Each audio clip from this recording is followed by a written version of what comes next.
the Raw. Episode 7. Here we are. How you feeling, bro? It feels good to be back, chilling. Whew. Good, bro. This is good. Like I said, episode 7, we're back. Yeah.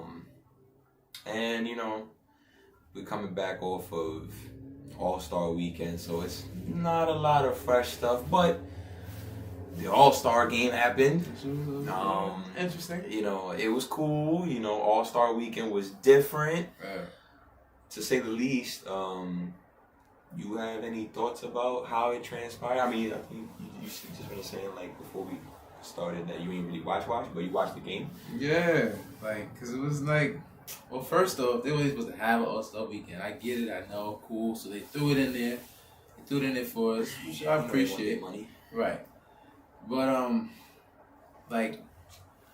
before we get into the game and, the festivities, it was a little bit weird because, they rushed the dunk contest.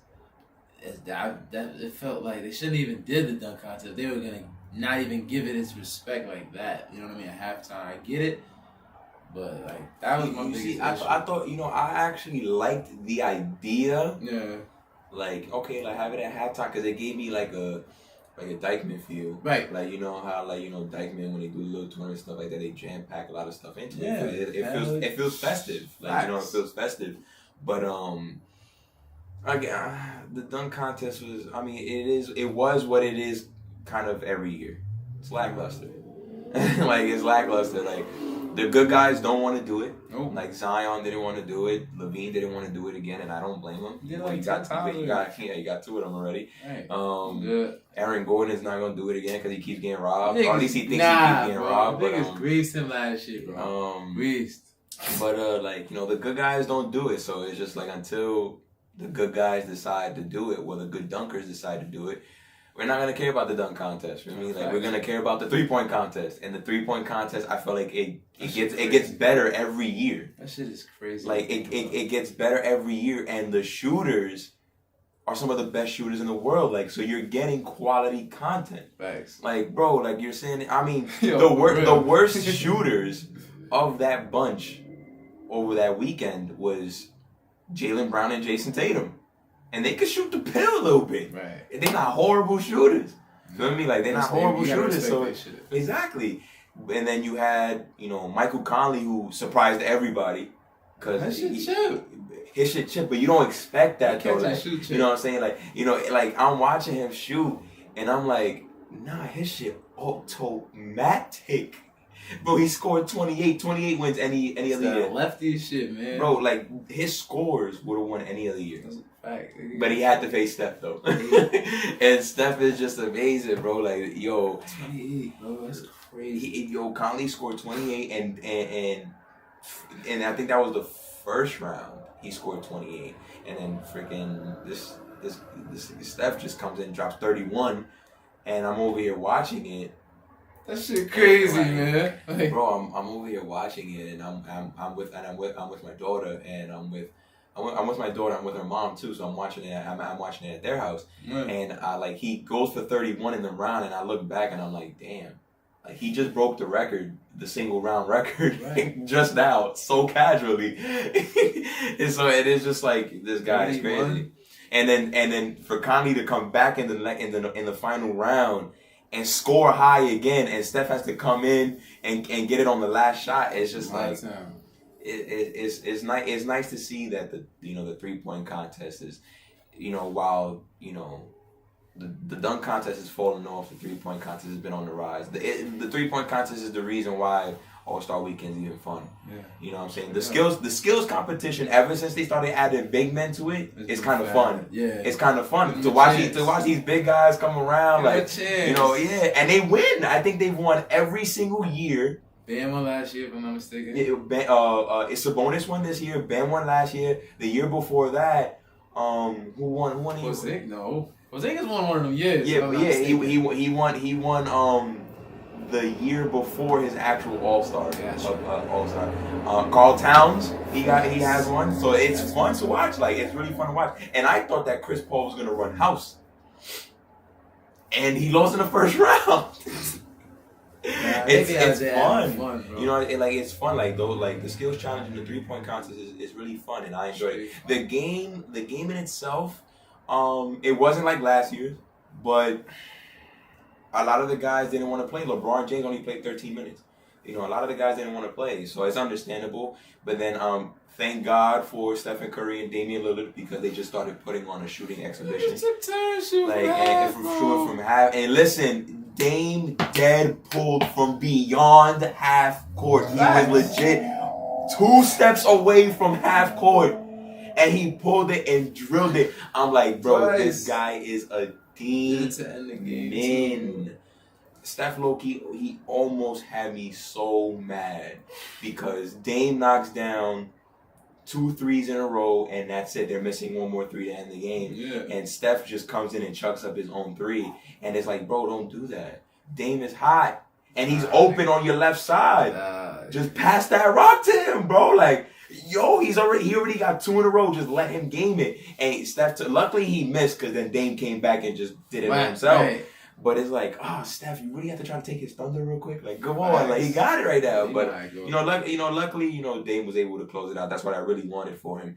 But the game was lackluster. At the end of the day, like, it wasn't close. Like the game wasn't close at all. It wasn't the finish. Giannis, and when Giannis won an MVP, it was cool because I liked the fact that he didn't miss, but it wasn't just layups and dunks.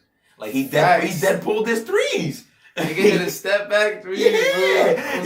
He did the James Harden side step 3. And it's like, and towards the end of the game when he pulled it and Reggie was like, no, and he made it, he banked it in, and it was nice. Like, you know what I'm saying? Like it was his night. He deserved it. It was his night. You know what I'm saying? He deserved it. It was cool. I wish it was more. Yeah, it was his first one.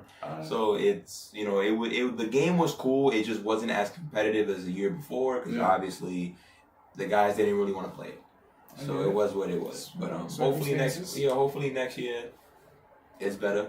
I think Cleveland hosts next year. Yeah.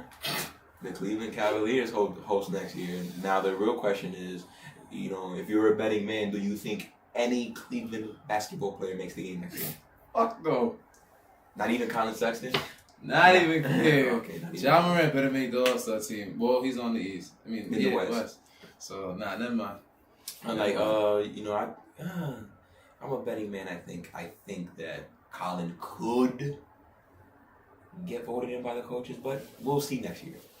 But yeah, I feel like overall, the weekend was weird, but understandably so, considering the considerations.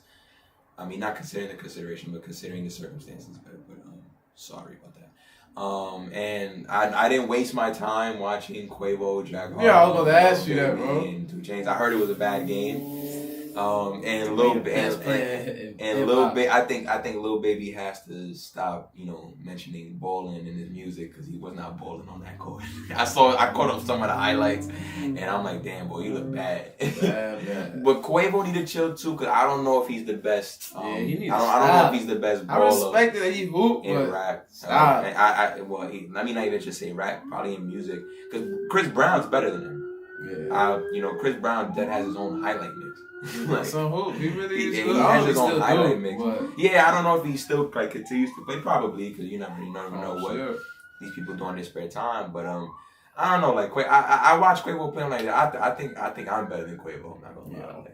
It's just like I'm like Quavo. You just remind me of those guys when you play pickup basketball. They just run everywhere and they're just mad active and always running for no reason. How tall is he? First of all. I don't know how tall is he, but it's I don't think he's at most he's tall. Come to the hub, bro. Yeah, I think he'll get fried around here. You know what I'm saying? I don't think he's really all that lethal. I'm gonna let these people have their moments. You gotta let them live. I guess let them say what they gotta say. Get the attention. Yeah, if anybody want put in the comments, talking about if y'all watch that shit, telling us, informing us on it, but nah. Yeah, and it was mainly just Quavo's doing in that game too, because Jack Harlow wasn't really doing anything. But Jack Harlow, oh my god, that guy is hilarious, bro. He's funny, bro. That guy, like you haven't seen that video of him like talking and he's talking about how he talks to his friends. And I gotta see all this shit, bro. He says that he to me he's spilling the tea, but it's like he said, whenever I see my homeboy, I'm like, what's up, daddy? And and he's just like, zaddy. Like he's like, that's how I talk to my friends. He's like, he looks like a zaddy. So like, I'm gonna call him zaddy. And like, bro, it's so funny, bro, because it's like, what's going on with my people, bro? Bro, it's like, bro, but the thing is, like, guys dead act that way with each other. Like you dead act that way with your homeboys for real. Like, y'all have fruity moments like that. Yeah. You know what I'm saying? And it's hilarious. And then there's another one like, and like his little skit like he did with Drewski is funny too. He's like it's Drewski's interviewing him, and like Jack is just saying a whole bunch of shit, and it's making Drewski uncomfortable. Like he's just there like Tyler the Creator Fun Flex. Well, I don't know. I never seen that. Yo, Tyler, he was wild, bro. He was wilding. Talk about fucking Flex and shit. Nigga Flex was sitting there like, what? So it's something like that. You feel me? And then like there's another thing like Jack, he's going to like some show, and the guy's like, oh, welcome to the show, Jack Harlow. He's on the screen, and he's like, oh, Jack, like, how you doing? It's down the third, and he's like, oh, I'm doing good. He's like, oh, so like, Jack, what do you want me to? You want me to just call you Jack? What do you want me to call you? And he goes, Big Daddy. and the host like, oh, you want me to call you Big Daddy? And he's like, yeah, like, oh, he's like, so what are you gonna call me? And he's like, Big Daddy. And it's hilarious, like, bro. And the thing is, he's so dead ass. Like, bro, he's legit so serious when he's saying this, and it's like you don't know if like he really be having you think like, oh, is he dead ass?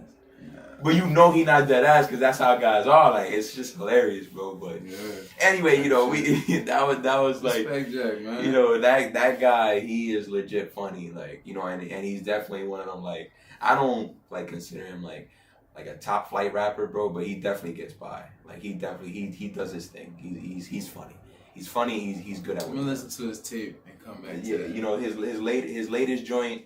It's not bad, bro. Like, he's a solid guy. Like, he definitely, he's not the like white boy rapper you envision him to be. Like, he actually got some songs that's catchy. You know what I'm saying? Like, he got some shit on him. Respect. But back to the league, because whatever they were doing in that Bleacher Report like game, that ain't the league. It is what it is. But the cat's out the bag now, and the cat's out the bag now, and the Spurs are parting ways. They're gonna part ways with LaMarcus Aldridge.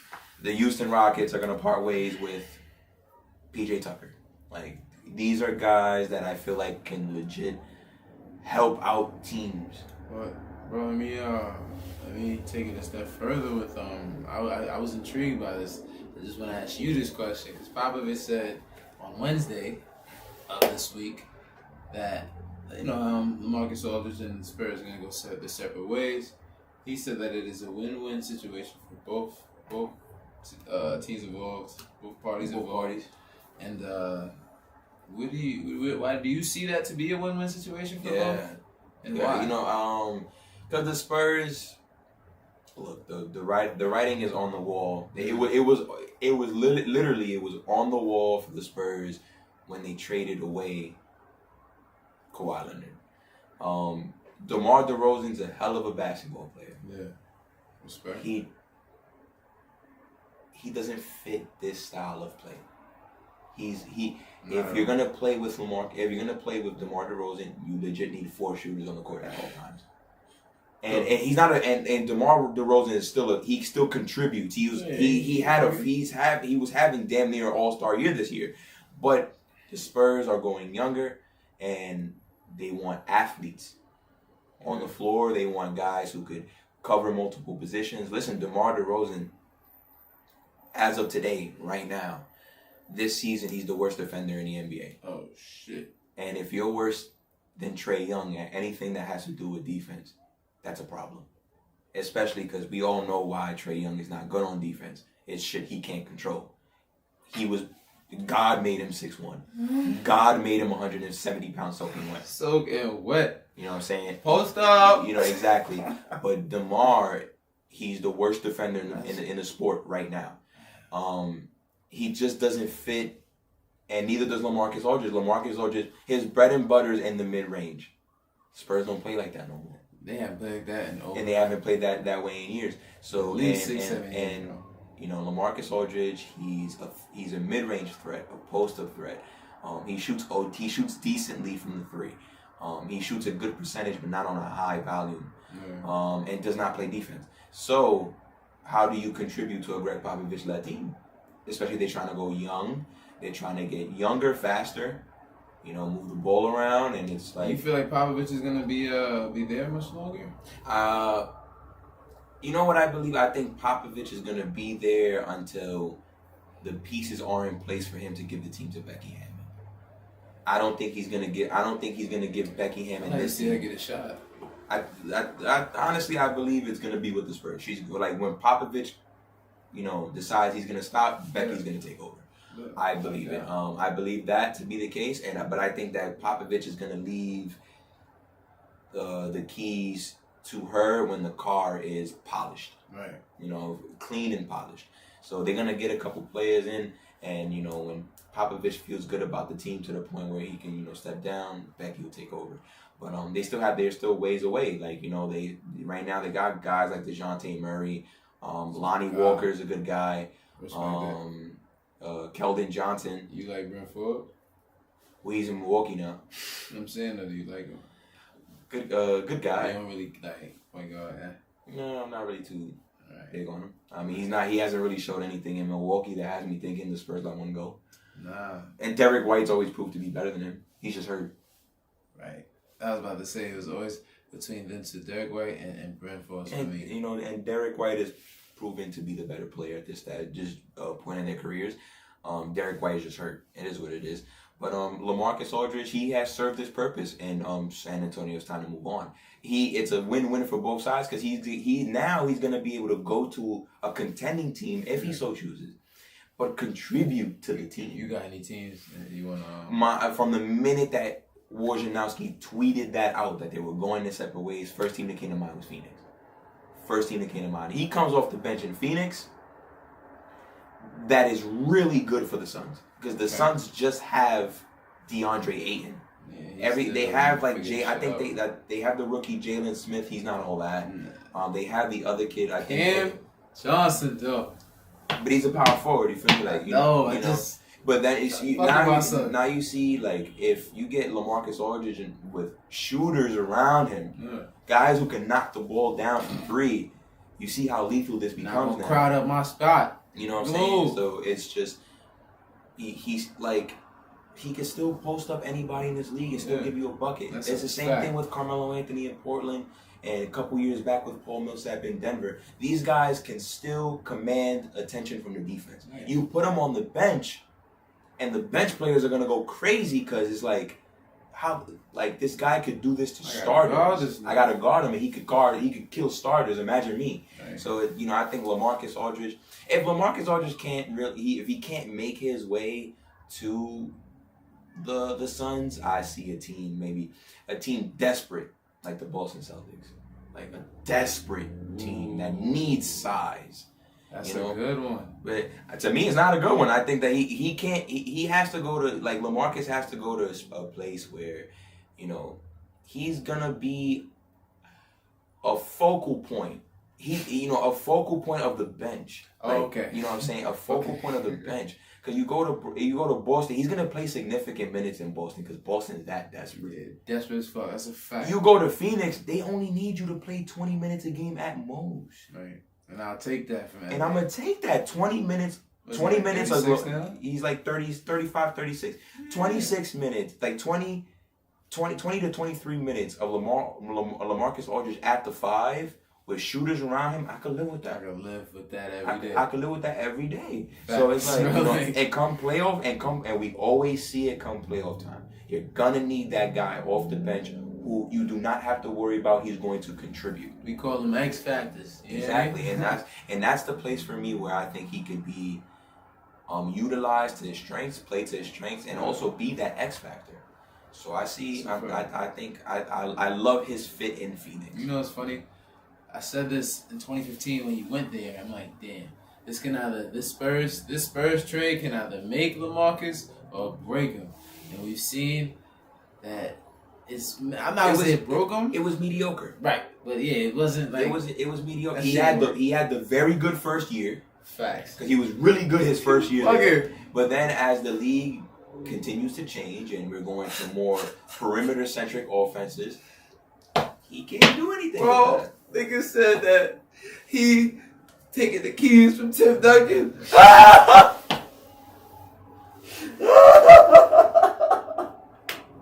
I mean, Timmy was coaching. He was a coach. He was a coach. That's funny. Up until this year. So I mean, taking the reins. He about to keep him afloat for the next 10 years, 10, 15 years. Boy, he got like 3-4 years left before we even figure it out. Yo, B. Offensively centric, you know, power forward. And you know, but LaMarcus also did it like when he signed with San Antonio. Part of the reason why is because they allowed him to play power forward. And he didn't want to do that 5. He didn't want to do the 5, but bro, at this point in the NBA, if you are 6'10" and up, you have to play the 5. You can't play the 4. At all. You can't, 2 bigs on the court at the same time does not work. Not even niggas at the 4 most likely are gonna be way faster than you. They're faster than you, and they're gonna have you on the perimeter dancing. We were just talking before the episode about Philadelphia when they signed Al Horford to be a big ass shooting guard at power forward. Yeah. It's not gonna work because bro, that shit ain't working. It's not gonna work for you because bro, I once I have you in space, you're done for. Right. Al Horford got to guard me just like I got to guard him. And you're not going to put 2 guys in the low post and you have a point guard that can't shoot. So it's like, what are we doing? You know what I'm saying? Disaster. You know, it's a recipe for disaster, and that's exactly what it was for Philly. So like, you know, in San Antonio with LaMarcus Aldridge, that's how it's going to be for those guys. You know, it was going to be like that for them. With that, you know, we were touching upon the LaMarcus Aldridge situation. Yeah. We're gonna be right back, and we're gonna mention a couple other guys that we might see switching places and stuff like that. So with that being said, we'll be right back. You know, we'll be back in a couple seconds. All right, we back, and to continue on the conversation, you know, just stemming away from LaMarcus Aldridge though, PJ Tucker's another dude. In hell. Yo.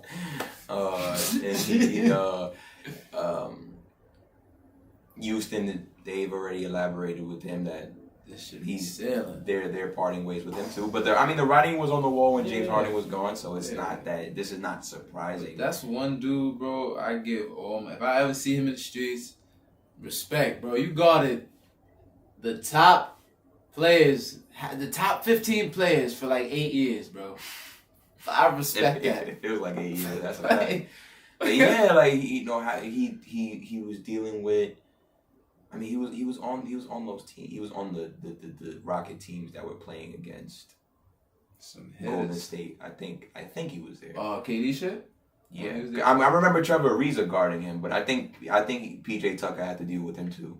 Once they got rid of Trevor. That's when it was over, and it became just PJ's job. That's when it was over. Why because my man's like that, you know, it's just you know PJ. I tip my cap. He had to guard all those freaking centers. I need to be on a winning team. Listen, bro. if it's any guys that deserve respect from me, it's every micro ball Rocket center. So we're talking about Robert Covington. We're talking about Jeff Green. We're talking about PJ Tucker. Y'all some of the best basketball players in the world. Because y'all over here, y'all dead 6'6", 6'7" playing center. And the thing is, and the thing, there, bro, I don't like I always say, micro ball was effective, but the reason why it was so effective is because those guys were playing so damn hard. I tell you something, bro. When I was in high school, like I got to 11th grade, niggas had me running the 4. It was right. It was cool. I'm fast. And then I jump high. Right? Jump high. And then it was my son Desi, bro. Thinking like 6'4". Yeah, what am I supposed to do against that? Like, and he got moves. Like, bro, come on, bro. Like, but yo, like I salute those guys. Cause like Covington, Dad used to have double doubles, right? Legit double doubles. Like PJ Tucker was getting double doubles. Yeah, it's not. That's not easy, bro. Especially you're giving up so much size. Like, you know what I'm saying, and it was working for them. You know, salute to them. But PJ Tucker, PJ Tucker, I honestly just don't know what team is the best fit for him, because not a lot of teams are in the market for basically an undersized 5, not a small, like he's not even a small ball 5, he's an undersized 5. What's the freaking the old basketball player, but he deadass was a center, he was like 6'6". Fucking Chuck Hayes. Yo, that's crazy. Chuck Hayes was that 6'6". At the 5, like you would play with him. Like if you see him in 2K, facts, bro, he was dead at 6'6" center. His secondary position wasn't even power forward. Like always took that nigga out, bro. Like yeah, so like, and we all know damn well that PJ Tucker more effective than that. So he could shoot some corner. But I don't know where he could go. I'm trying to think about it. Maybe a Utah team, like that team that likes to be methodical. Oh my God, I mean, because they Utah's not a bad place, because they basically play 4 out with Rudy Gobert in the middle as a pick and roll guy. So if you add PJ Tucker and you got just 5 out, with that type of ball movement that they have, Spider is gonna go. His production might even get higher. Yeah, that's a nice fit for him. A lot of people say Miami. I don't know. I mean, Miami would definitely fit a little bit, but how Jay feel about that? So I could see maybe though, like a couple of those teams in the league out there that they move the ball so much that it could probably help. Like I don't know, maybe a team like Dallas can have them come off the bench and open up a winning team, bro. Dallas is gonna go to the playoffs. I don't think they're gonna be that bad to the point they don't make at least the play-in. They're resurrecting that shit. They're resurrecting a little bit. They don't look as bad, but have them come off the bench and like just shoot the ball a little bit more. Open up some lanes for Luka. So I think he's gonna be a bench player no matter what. I think his days as like starting as a small ball 5 is over. But I think he's a little bit. He has some guys. There's some teams that could maybe use him. I can't think of it. Like only that Utah one. Utah makes a lot of sense. I like that. That was a good pick from you. But you mentioned. You mentioned before we started George Hill, and I forgot that he was in the league. Facts. So where you want to see? Do you have a place that you think George Hill can really like showcase? I could really contribute to a contending. The one thing we've never seen for Portland, and I'm not saying that Dame can't do it, but you never seen Dame play somewhat off ball. Yeah, I think that if you get George Hill to Portland, and then when McCollum gets healthy, you get a couple minutes of them 3 in the backcourt. That would be something serious to see, because I feel like for Dame, right, the knock on him, he likes to dribble, he over dribbles, that's fine. But if he was if he had somebody that could, control the pace for now, let me get some buckets off the ball, bro, his game is gonna go to a whole other level. I like that. George Hill and Portland. Portland's never truly had a legit backup point guard. Guys know Anthony Simons is not a backup point guard. He's a combo guard. I'm gonna come off the bench. I could dribble the ball a little bit. I could shoot the pill. Attack the back. He's a good player. I'm not trying to say he's a bad player, but he's more a backup too. You know what I'm saying? Like he's not somebody you want to make decisions for you. Hell no. No disrespect. No disrespect. He's a really good player. He's earned his stripes for sure. Yeah. And With George Hill, I like that. Like, you know, you could run minutes with him coming off the bench, and then Dame is essentially your 2. Right. And then, you know, McCollum is essentially your 3. But that's dynamic. You're not really gonna stop them guys playing off ball and then and them breaking you down as a secondary option instead. It adds a different dynamic. But you know, they've always lacked a true backup point guard. Yeah. So George Hill, I like George Hill on Portland. I see him. He could probably contribute to Boston. Boston legit needs a backup point guard. Kemba this year, bro. You know, it's not even. I mean, Kemba Walker is having a very subpar year by his standards, but Jeff Teague sucks. Yo. Jeff Teague just. What happened to Jeff Teague? Look, he had kids and all that. Sucks. He become a man. He went from like looking serviceable, like now he looks like his brother. Like, you remember Marcus Teague to play on the Bulls? No, I mean I do. His little brother. But he shitted on him so much that ever since then, all I can remember is Marcus Teague getting dropped. Yeah, like, you know, but I mean, now Jeff plays like his brother. Like, it just sucks. Like, you know what I'm saying? He Like, got he's not dropped, bro. And I still remember that shit. you know, maybe Boston could, you know, use a guy like George Hill. Yeah, you right on that. I forgot Jeff Teague was in the league too. No rhyming, meaning I messed it up, but that was a rhyme. You know, I wonder what Trevor Reeves is doing these days, bro. Cause like I have not seen him on the court at all. Catching tens in Cancun or something. I don't think he's played a minute for Oklahoma City. I don't think he's played a minute. I don't know. But does he still have life in his legs? You think he can contribute to a contender still? You know, it's been a couple years since he was battling with Durant and shit like that. I can see him in Denver coming off the bench for them. Because, like, they still got Will Barton. Well, yeah, yes, they still have Will Barton. Yeah. But, I mean, they lost Torrey Craig and Jeremy. They lost Torrey Craig and Jeremy Grant, which would... They lost Craig, too? I know they let Grant go. They let Grant go, but Torrey Craig ended up signing with Milwaukee in the offseason. Michael Green has not panned out the way they thought. Yeah, because they lost 2 defenders and they brought back an offensive player. You know, but you're still missing the defense aspect to it. I think Trevor Reeves because they can't play D. And like I told people, like, if you sat there and watched Jamal Murray in the bubble and thought that that's who he really was, you're bugging. You're bugging, bro. Bro, they're playing in a high school atmosphere. Like, right. Bro, relax. Like, you know what I'm saying? Like, now he doesn't look like that no more. And now now we're taking notice that they cannot defend at a high level. You know what I'm saying? But the thing is, that's why Jeremy Grant and Torrey Craig and those boys are so important, because they're gonna do the dirty work. Right. They're gonna roll the sleeves up and do the dirty work. Right. Now you don't have them anymore. Who does the dirty work? Gary Harris stinks. Gary Harris has not developed his game. The way he was really good at Michigan State. I thought he was gonna become a sharpshooter.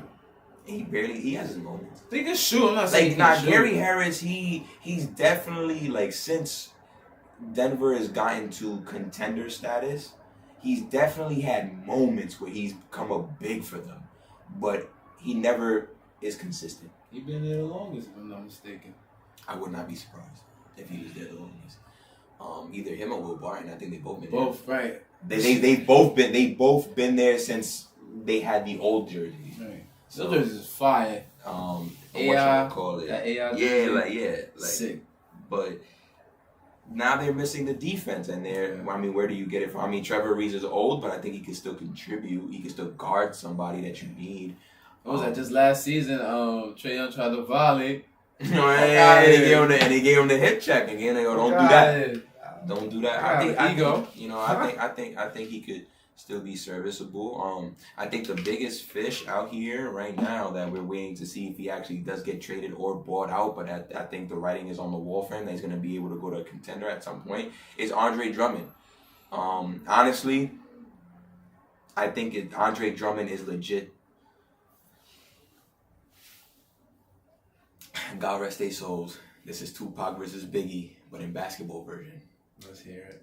Because they're fighting for Andre Drummond. This is the Andre Drummond sweepstakes is practically LA and Brooklyn. Facts. Who's gonna keep the other team from getting them? Right. So if they get Andre Drummond. You know what's funny? I don't think he helps either team. Nope. He hinders both of them drastically. He's a high usage center. Right. And bro, yo, legit, like this guy, like Drummond, like he looks like he's like 260. He looks like a freaking, like I don't even know how to explain like a boulder. Bro, that nigga's but huge. He sucks at the rim. Which is weird. He's really bad at the rim. He can't make layups. I'd rather have JaVale McGee, bro. If I can be honest with you. Remember I said it earlier in this season, like I could see JaVale McGee. He clean up, bro. Yeah, and he has championship pedigree. Right. But like Drummond, it's gonna be a war for him between the Lakers and the Nets. But I don't think he's gonna help either team. I think all he's gonna do is just rebound the ball, which for me, okay, he's gonna help Brooklyn more because Brooklyn is gonna need the rebounding. Bro, they suck at second chance points. Exactly. So he's gonna help him out there, but I don't think he's gonna do enough to the point where it's like, oh yeah, championship easy. No. But we'll see. We'll see where he ends up because it's honestly so interesting because we're waiting to see where he goes because we know the two teams he's going to. That Marcus Gasol shit ain't work out the way LA thought. They got Gasol a little too late, nigga. I mean, again, Marcus Gasol, I don't think they're gonna cut him anything. Nah. Again, it's just championship pedigree. Mm-hmm. But like, you know, in terms of like the Lakers, I thought the Lakers had a big offseason, but you know, offseason because they were able to lose players but bring back championship pedigree players. You know what I'm saying? Like Marcus Gasol has a ring, so even if he's not effective, bro, like I still got I lost JaVale McGee, but I brought back a championship caliber player. He knows what it's like to grind. Right. And that's what the Lakers, last year, that's what the Lakers were. A lot of their veterans were just guys that have been here before. Right. You know what I'm saying? I've been here before. Like, I know how to prepare myself. You respect Wesley Matthews? You feel like he's a proven winner? Or yeah. Wesley Matthews, again, like, you know, before he tore his Achilles, you know, he was a really good basketball player, but not, can Wesley Matthews serve his purpose? Yes. Yeah. He's the 3-and-D guy. Just don't have him guarding the toughest player there because he can't do it. You know what I'm saying? But he could guard out in space. He could play good team defense. Like, you know what I'm saying? So that's why they haven't really skipped a beat. You know what I'm saying? Like, they haven't really skipped a beat. Danny Green, I'm sorry. Well, yeah, they but fuck Danny Green, bro. Like, that nigga be tight, bro. I'm sorry. Got 3 rings, though. He do. I got 3 rings, respect in 3 different places. 3 rings. Respect your shit. What? Fuck out of here, like. That's why you don't put in your stock too much about like regular season, like play. Like, you know, there's certain guys that are like Draymond Green said it best. There's guys who are built to play 82 games. There's guys who are built to play 16. You know what I'm saying? Like, you know, Draymond Green said it himself. Like, bro, I play to win 16 games. Right. I don't play for 82. I play to win 16. Right, but shit about the 82. The 82, I don't care about. We're good enough that I can worry about the 16 games I'm talking about. And that's why Dre, it was the perfect person to bring up for our Proven Winner segment, episode 1, I believe.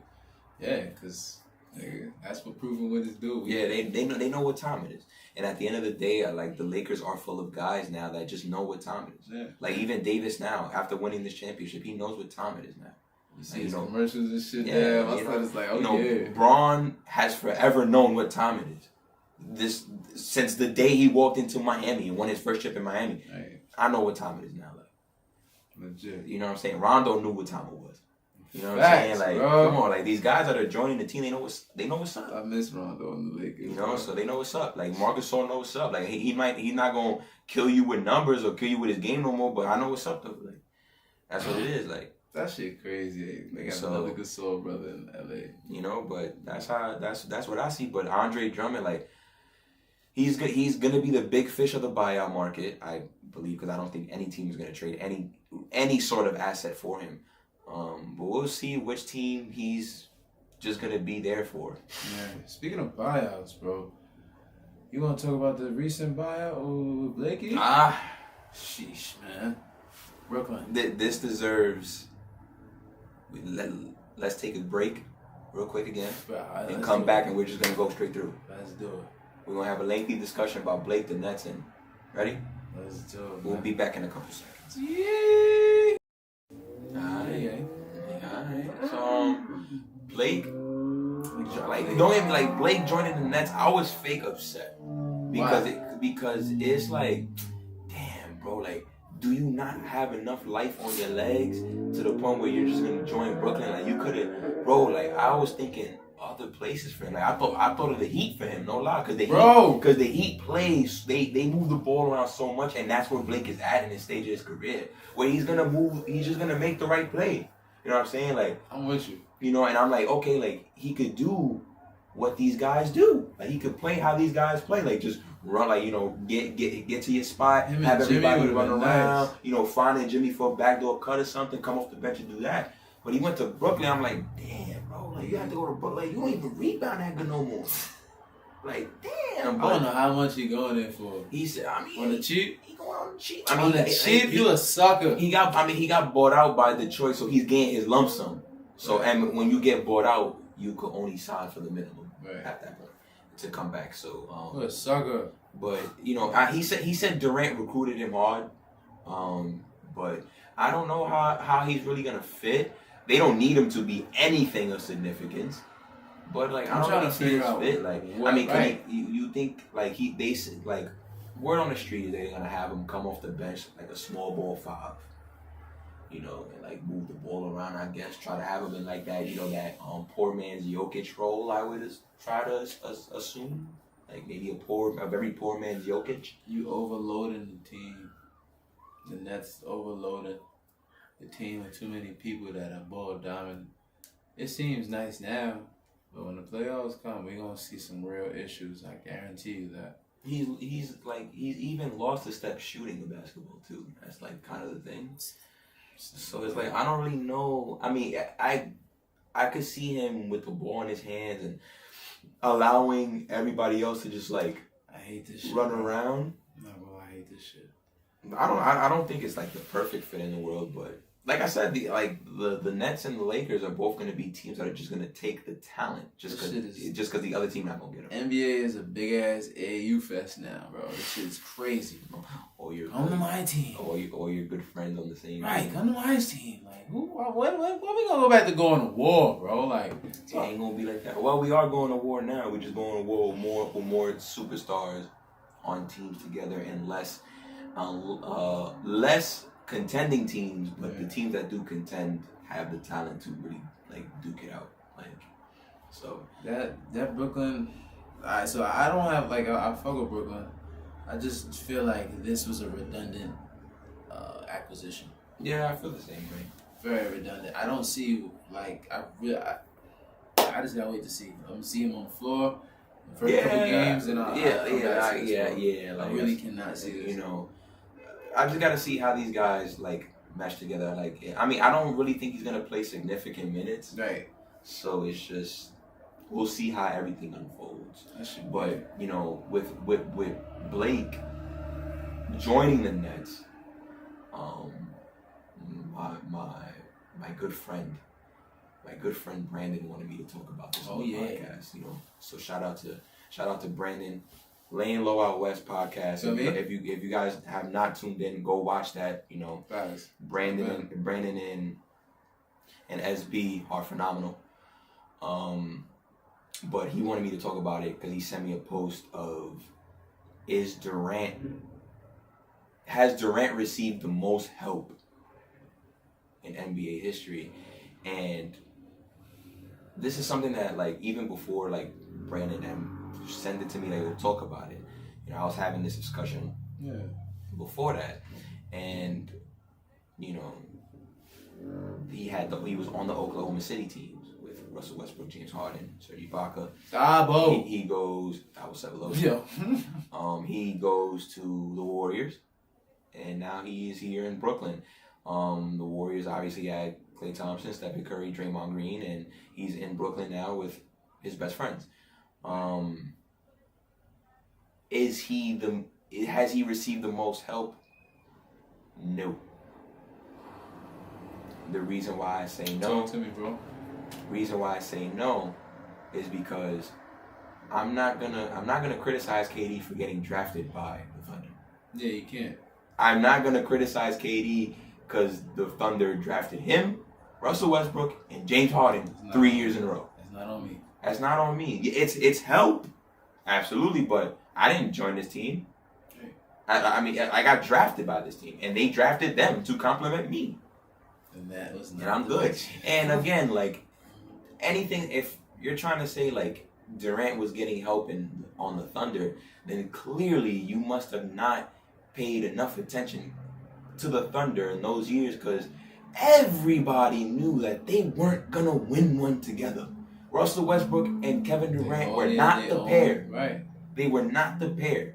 And yes, even though Russell Westbrook has the best years of his life without Durant, that guy was not going to complement Durant enough to win a title. We knew that. We knew that. At a young age, they were 22. They were very young, and the writing was on the wall already. Hello. They literally, Durant won MVP when Russell Westbrook was hurt. Right. He got hurt, and Durant won MVP. Right. That shit's on the wall. Like, the writing is on the wall for you, bro. Like, it's like, I hear the Thunder. No, I don't want to say, he had some talented rosters. Yeah. Talented rosters.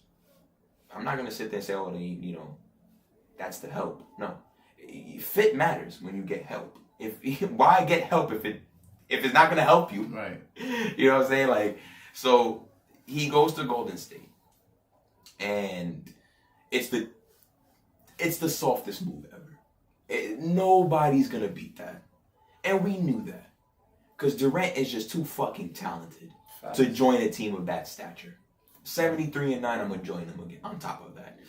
Here's the thing, though. That's crazy. Here's the thing, though, about Durant. And I respect him a lot because of it.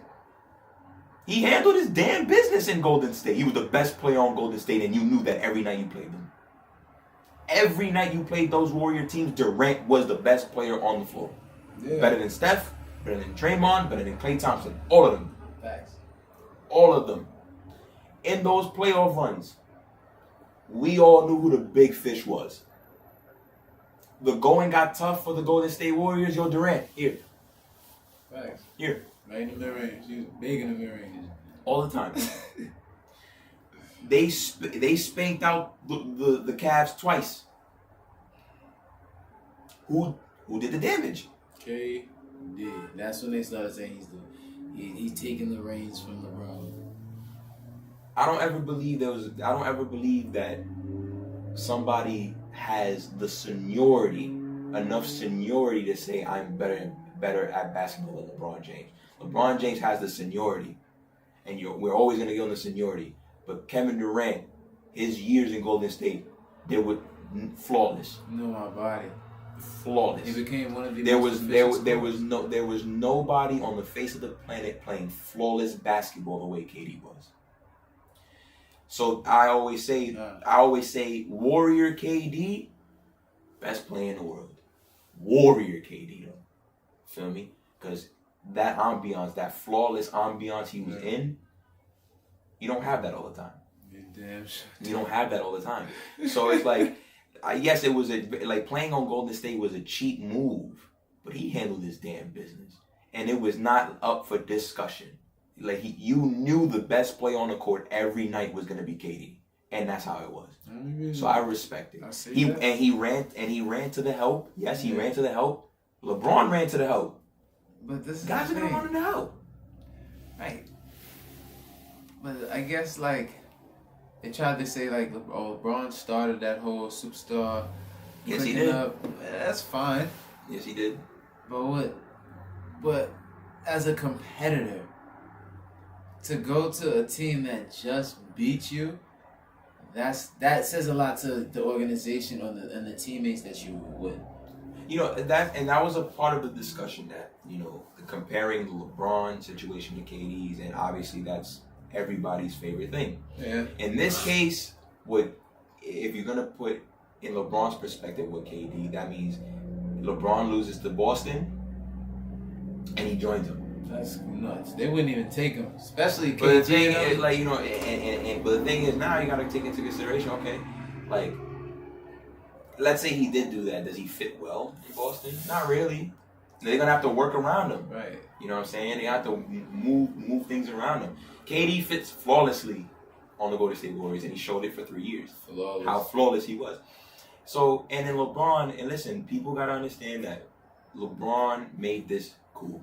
Why? Because he got up, he sat down with his friends, and all of them in the prime of their careers said, "Yo, we're gonna join together." Everybody loves to mention the Boston Big Three, like the first Big Three of all time. Bro, they were all 32.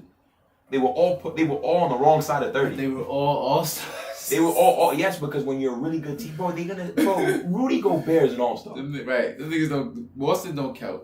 Like Boston, like yo, you win a lot of games, bro. You're gonna send guys to the All-Star. Right. You know what I'm saying? The year that the Hawks won 60 games, they had 4 All-Stars. You think any of those guys individually were All-Stars? No. Fuck out of here. Exactly. So it's like that. But they were all pushing the wrong side of 30. Right. Their best days were all behind them. They were just going to give everything they had left. Right. The Houston Rockets with Hakeem Olajuwon, Charles Barkley, and Scottie Pippen. I was about to say Clyde left by then, right? You know, Pippen, Hakeem, and Barkley. That didn't work out. They were all why didn't it work out? You consider that a big three? Yes, on paper, sure. The Lakers too. 03, I think. You know, the Lakers had in 04 when they lost to Detroit. They had Kobe, Shaq, Gary Payton, and Karl Malone. On paper, that is the greatest team ever assembled. That's how I feel about this Brooklyn Nets team. And they got killed. Why? Oh, it's a big 4. Right. But how big is it? Right. Yo, stop.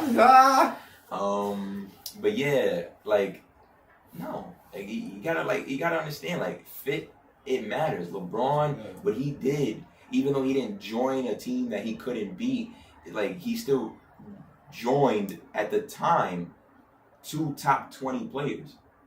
Because Bosh and Wade were teaming up regardless. Yeah. LeBron just jumped the wave. Yeah. And they were all in the prime of their careers. Bosh is a 20-10 guy. Wade was one of the legit 10 best players in the world. And LeBron was the best player in the world and joined them. You know what's funny about that whole situation? I feel like, so I feel like with KD, bro, like, I don't feel like KD he needs the most help. I just feel like he's not in the category of all-around player to me. That's just my personal opinion. Now, he's by far the best scorer we've ever seen with our own eyes. I give him that. That is a fact. So I don't ever really necessarily hold him to that or saying, oh, he needs other things, because his strong suit scoring. All right, let me focus on that. I'm saying figure out everything else with James Harden. He running point. Okay, cool. Kyrie off the ball. We focus on getting these buckets in my spot, my sweet spots. That's it. Yeah, but that goes in terms of like the help being there, because like Durant could do it. Durant is one of the most fluid basketball players you ever seen in your life. Right. He doesn't look like he's breaking a sweat doing anything at all. He could pass. He could rebound. He could score. He's a really good help defender. Mm. Everything comes so natural to him. You know what I'm saying? But, you know, he did what LeBron essentially did. He ran to the help. That's something they're going to have in common. They ran to the help. Could you say Kawhi technically didn't run to the help? He got traded to a place he didn't want to go to. I'm talking about with the Clippers. Bringing Paul George with him. Is he running to the help? I mean, I guess so, because it was already established that he wasn't going to go. He wasn't going to go to any team that couldn't bring Paul George with them. Yeah. So, but Kawhi, I'm not going to say he's running to the help because he's already established himself. He won with the Toronto Raptors. Second best player on that team was Kyle Lowry. He ain't got to prove nothing no more. So if you think he ran to the help, whatever, it's cool. Like LeBron, he ran to the help to go to Miami. He saw things fizzled out in Miami, ran back to Cleveland. He ran to the help because he saw Kyrie Irving was the next best thing. And they had the number 1 pick of the draft, which they turned into Kevin Love. And he was a big part of that. And now he went to the Lakers. And before you sit there and say that, oh, he just joined a bunch of young guys, oh, you think him and Magic Johnson ain't have a plan? You bugging. You think Magic Johnson signed LeBron James without a plan? You that was elaborated to him before he ever put pen to paper. They knew they were getting Anthony Davis the minute they signed LeBron James. Right. That's case in point, the help coming. We don't have the help right now, but you could take the chill pill because the help coming. Right, bro. That's why it was cool to see that first year, just to see what they could do. And with Durant, so he leaves Golden State, not because they fizzled out, because he didn't want to be there anymore. He hates them. Well, at least as basketball players, but they're pretty tight-knit friends. Yeah. For the most part. There's always love between them. But he was tired of Draymond Green. He could have stood it and that continued to win chips. They didn't beat Toronto because he wasn't playing. Nah. Like, that's why. That's the only reason. Yeah, exactly. You know what I'm saying? You so, said it, but 11 minutes. But he left. He left a really good situation to do his own thing, and he got his boy with him, Kyrie. And by all means, is he running to the help? No, because nobody ever really considered. We all know Kyrie is sidekick. That's Kyrie's MO. And you bring in James Harden, but if you could do that. What? I'm gonna tell my team not to trade for James Harden because my ego. I'm trying to win, and I could get him. We can afford him. We can get him. Why not? Blake Griffin joining the team. What's Blake Griffin? That shit nasty. Y'all making it seem like Blake Griffin is the Blake Griffin from 3 years ago. No, he's not. He's a shell of that. Big shot. He's a shell of that. He's not that at all. Big so shot, do I think he's had the most help? No. I don't even think Durant hasn't even ran. He hasn't even run to the help more than LeBron has. Durant ran to the help once. LeBron's done it multiple times. 3 times. To Miami, back to Cleveland, to LA. He knew the help was coming every time. He knew the help was going to be there every time. I'm on Bron's side, bro. This shit boring. I need to make it fun for myself. I dare LeBron James to say the super team shit is whack. Facts. I dare him because he's the guy that started it. The starter of it all. Now you could say maybe just his own reflection. Damn, listen, we're slowly getting to a point where you're not gonna see too many big threes. Yes, you're gonna see dynamic duos.